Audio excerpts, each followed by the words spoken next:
Okay, we're on to the blue belted litter. This is the 21 litter. They're sired by Overruled, which is the Rule 21 Ottenwalder boar. Had a lot of success the last couple seasons with those pigs.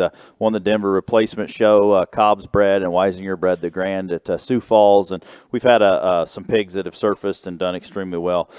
This will be the second main crop of them. We had a half crop there in our March-April farrowing.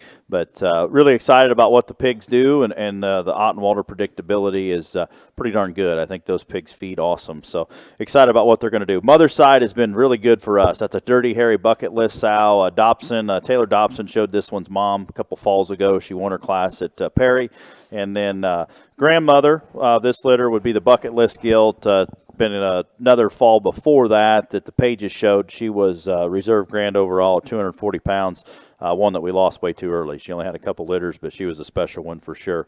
And then goes back to the Skywire, back on Red Handed's mom, back the way. So not to get too extended, but that sow lines work good for us. We've got predictability in this particular litter as well. So we're going to start off with 21-1. This is the bear in the litter. He's a smaller pig, probably the smallest crossbred we're offering in this group. And this hog, I think, probably lasts a little bit later than anything else in this sale. He probably gets into that September setting without any kind of question. Could still be a lighter weight in August, but we're not going to bluff anybody and say he's going to be the biggest one there, because he's a heavy structure, good-looking rascal that's got some shape and muscle. Body shape's good for a blue one and still got some hair and stoutness to him. I think everything proportional, really good. Like I said, he's not the biggest one. I think he'll last a good while and be a very competitive pig when it's said and done at his final destination. The next one's going to be 21-8. This would be another gilt, similar size as the bear I just talked about. This gilt's going to last a long time.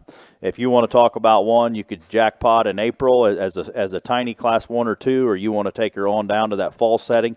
This gilt will last into that. She is a burly, stout, heavy structured, hairy made kind of a gilt that's very similar to the bear I just talked about. Good looking, but still right kind of proportions. High quality underline. She's square enough coming and going. Doesn't just come with a lot of muscle, but she's smaller, one of the smaller crosses in the group as well. Overruled, I'm not worried about muscle. That gilt will bulk up and be awfully good when it's said and done.